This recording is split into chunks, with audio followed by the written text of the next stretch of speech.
how to write a new post in WordPress.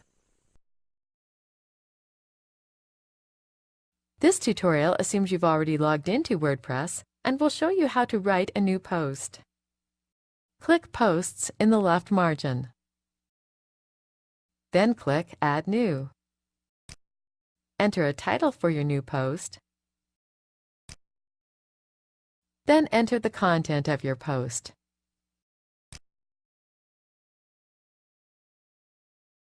You can optionally assign this post to one or more categories. When finished, click Publish. That's all there is to it.